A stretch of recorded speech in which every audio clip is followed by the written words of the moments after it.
SS Pathania साहब है, तीनों डिफेंस के 3 मंजे हुए खिलाड़ी है और तीनों ने इस पूरे एरिया को बगौर देखा है। लेकिन सबसे पहले major general AK Chaturvedi sir, आपसे शुरुआत करूंगा। PLA का मिशन जो आज नाकाम हुआ है, इसे आप कैसे देखते हैं और क्या कुछ आप in between lines and words पढ़ पा रहे हैं बीजिंग से? देखिए, ये जो उन्होंने कोशिश की है, इसमें 2 चीजें ध्यान देने वाली बातें हैं। पहली चीज तो ये कि उनका प्रयास ये था कि हम एक प्रोब करते हैं, अगर इनका डिफेंस सिस्टम में कोई गैप होगा तो हम चुशूल पे कब्जा कर लेंगे। एंड चुशूल पे कब्जा करने का मतलब जो इनको एक टेक्टिकल एडवांटेज बहुत तगड़ा मिलेगा, क्योंकि वो प्लेन एरिया है और यहां पे अगर आके बैठ गए और पूरी पेगोंगसो उनके साथ हो जाएगी, है ना जी। तो अभी जो है, और उनका आप देखिए कि फिंगर 4 के पास वहां से ही LAC का जो अलाइनमेंट था उनके जो मानते थे, तो ये उनकी कोशिश थी। नंबर 2, जो अभी टॉक हो रही है उसको कंफ्यूज करने की उनकी पूरी तैयारी थी। कैसे? क्योंकि वो ये चाहते थे कि अभी तक जो है कहीं पे एक बात आके आ रही थी कि भाई यहां से पीछे हटो, 30 अप्रैल की तारीख पे जाओ। लेकिन अब वो सडनली कहेंगे अच्छा नहीं जी, हम तो चुशूल में भी हैं, तो अभी ये नए ढंग से बात करो। तो ये जो है उनकी चालबाजी थी और इसमें वो पकड़े गए। नंबर 1 ये चाइनीज का नुकसान। हमारा एक बहुत बड़ा एडवांटेज ये है कि पहली बार हमारे इंटेलिजेंस सिस्टम्स, सर्वेलेंस सिस्टम वो प्रूव हो गए कि भाई आप कोई घुसने की कोशिश करेगा तो जो अप्रैल में उन्होंने कोशिश की थी अब नहीं हो पाएगी। तो ये 2 बहुत बड़ी 2 बातें आपने बताई कि एक उनका प्लान ऑफ एक्शन क्या था और दूसरा कि हमने जो वहां लगाया है तंत्र सिस्टम, उस सिस्टम का फायदा और उस सिस्टम का रिजल्ट भी हमारे सामने आया। डॉक्टर भूषण, आपके पास इसलिए आऊंगा, आप जरा इंटरनेशनल पर्सपेक्टिव में भी इसको देख लीजिएगा। चाइना लगातार, मैं अभी थोड़ा विदेश मंत्रालय का स्टेटमेंट उनका देख रहा था, वो कह रहे हैं कि जनाब जो कुछ हुआ हम तो अपने में थे, अपनी पेट्रोलिंग कर रहे थे। यही स्टेटमेंट गलवान में भी, यही पैंगोंग सो में, यही चुशूल के इस नए पॉइंट पर जहां पर मुंह की खानी पड़ी, जहां पर नाकाम हुआ चीन कोई भी नया फ्रंट खोलने में।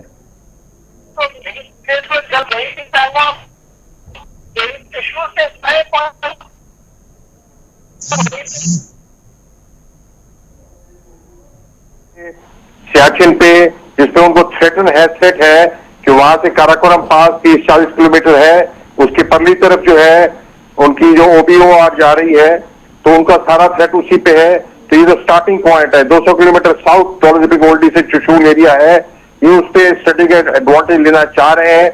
तो अब तो देखिए पूरा मैचिंग डिस्पोजिशन हमारा वहां पे है।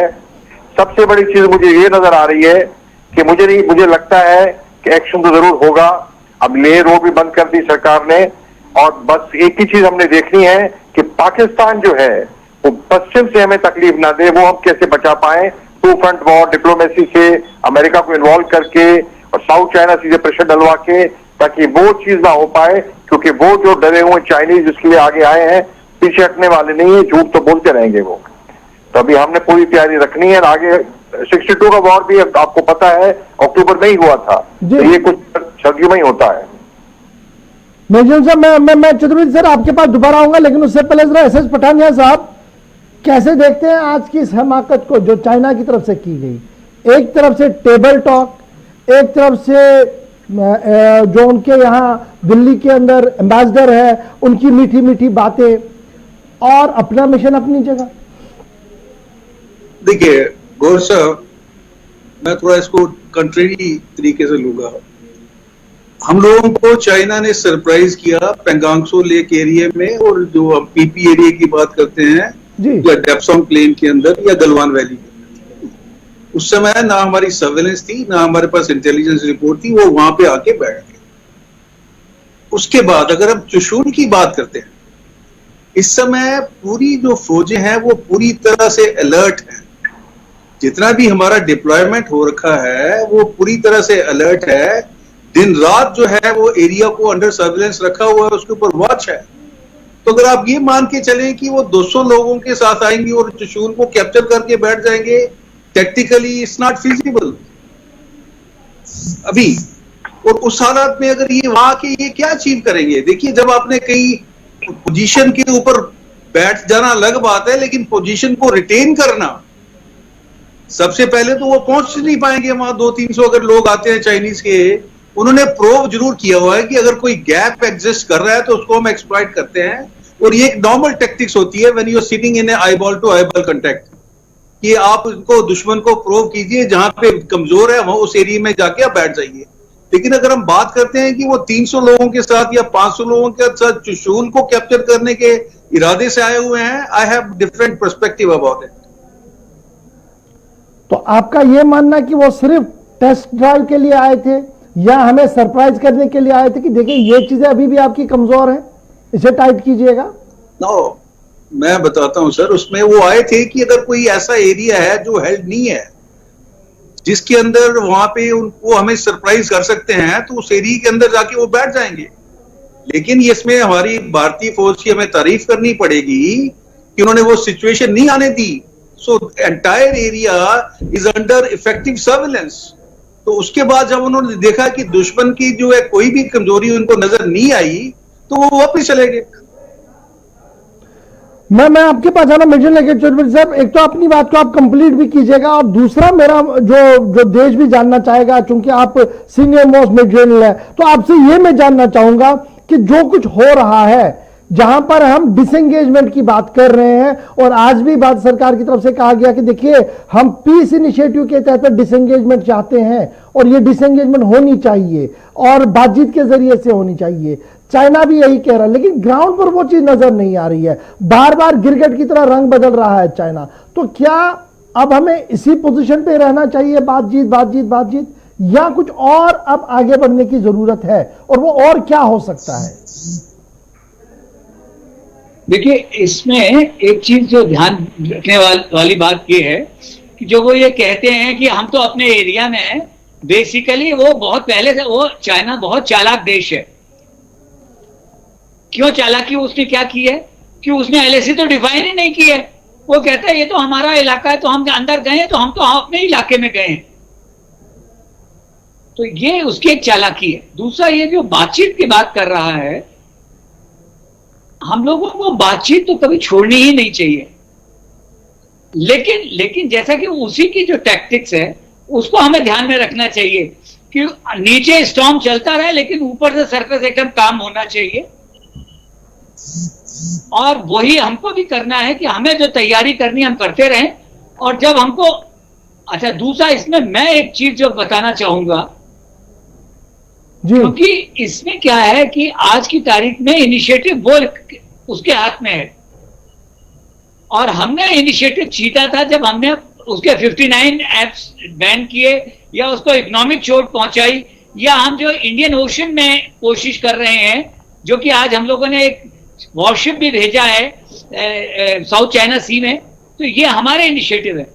और ये आप जान लीजिए कि अगर उसको आपको अनहिंज करना है लद्दाख में, तो it will be only Indian ocean जहां आपका एक्शन, जब उसकी आप ट्रेड और उसकी मैरीटाइम सप्लाई चेन को आप डिस्टर्ब करोगे तभी वो हिलेगा।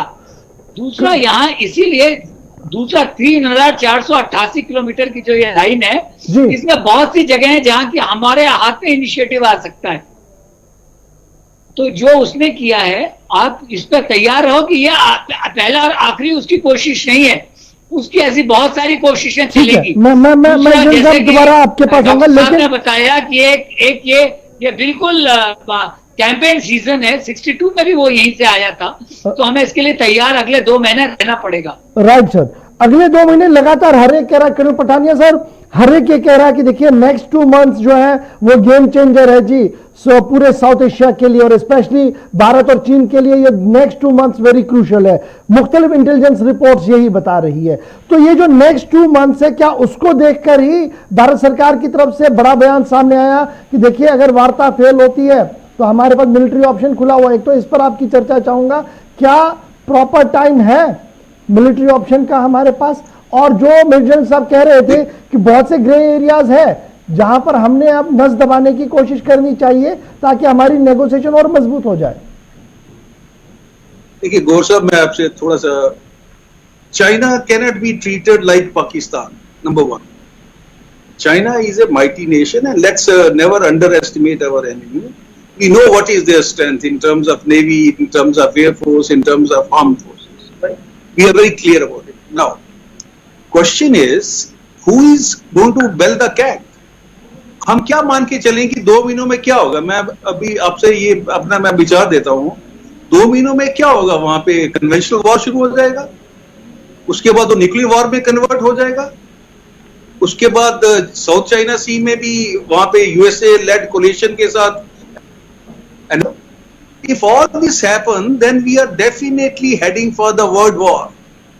और इस समय ना इंडिया लड़ाई चाहता है, ना यूएसए लड़ाई चाहता है, ना चाइना चाहता है, और ना ही पाकिस्तान चाहता है. तो जब लड़ाई कोई नहीं चाहता हो तो फिर ये रिपोर्टें आपको क्या बताएंगे कि लड़ाई होने वाली है? मेरे को तो समझ नहीं आता.